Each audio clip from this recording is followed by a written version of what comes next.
এক না তো গলায় দড়ি দিতে বলো, আর না হলে বিষ আনতে বলো। বিষ তো ফ্রি পয়সায় পাওয়া যাচ্ছে। রেখা তো ও গরু লাভাচ্ছে, কোন আটকেলে ও খাওয়া দিতে পারবে? এককাল গোবর ফেলতে পারবে? আমার 5 লাখ টাকা লোন নেওয়া, সব মহিলারা এসছে আমার বাড়িতে, এসে বলছে লোন শোধ করো। আমি কি করে করবো? চলো আমার বাড়িতে কি অবস্থা। শুভেন্দু অধিকারী এসে তুই গদিতে বসে আছিস, তুই কি করছিস? মানুষকে এরকম করে হিন্দু ধর্মতে সবকিছু তো নষ্ট করে দিচ্ছিস।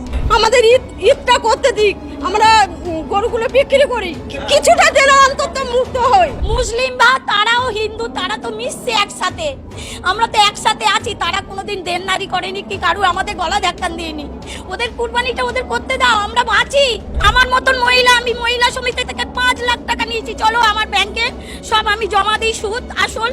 কি অবস্থা হয়েছে, আমার স্বামী ভ্যান কাটে, ভ্যান চালায়, আমরা এইভাবে বাঁচি। তাহলে আমাদের বাচ্চা কাচ্চা সব আছে, তাহলে আমরা কি করে খাবো? আমাদের আর ঘুম নেই, রাত্রে ঘুম নেই, চিন্তায় মাথা খারাপ হয়ে যাচ্ছে। আমরা কি করব? কিছুই করার উপায় নেই, কিছুই খুঁজে পাচ্ছি না।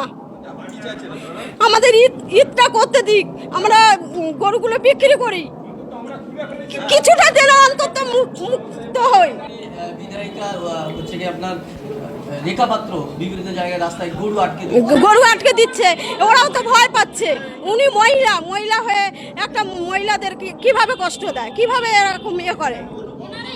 উনি তো ঘোষ, গোবরটা ফেলতে বলুন, তারপরে বুঝতে পারবে কতটা কষ্ট। আমার মতন মহিলা, আমি মহিলা সমিতি থেকে 5 লাখ টাকা নিয়েছি, চলো আমার ব্যাংকে সব আমি জমা দিই, সুদ আসল। কি অবস্থা হয়েছে, আমার স্বামী ভ্যান কাটে, ভ্যান চালায়, আমরা এইভাবে বাঁচি। তাহলে আমাদের বাচ্চা কাচ্চা সব আছে, তাহলে আমরা কি করে খাবো, কি করে করব? বিজেপি সরকার এসছে, আমরা মানলাম, ভালো হয়েছে, কিন্তু এ কি সর্বনাশ হচ্ছে। এক না তো গলায় দড়ি দিতে বলো, আর না হলে বিষ আনতে বলো। বিষ তো ফ্রি পয়সায় পাওয়া যাচ্ছে। রেখা তো ও গরু লাভাচ্ছে, কোন আটকেলে ও খাওয়া দিতে পারবে? এককাল গোবর ফেলতে পারবে?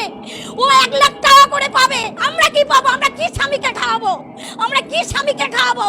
আমরা বাচ্চা কাচ্চাকে কি খাওয়াবো? ও তো বাচ্চাকে হোস্টেলে দিয়ে মানুষ করাবে, আর আমরা কি দিয়ে মানুষ করাবো? আমরা খেটে খাই, গোবর ফেলে খাই, এই তো খাটাল ধুয়ে এসছি। আমরা ছেঁড়া জামা পরে ঘুরে বেড়াই, আমরা ভদ্রভাবে নয়, আমরা লেখাপড়া জানি না। ও কি ও তাদের সরকারকে বলো আমাদের এবারটা মুকুব করে দিতে বলো। আমার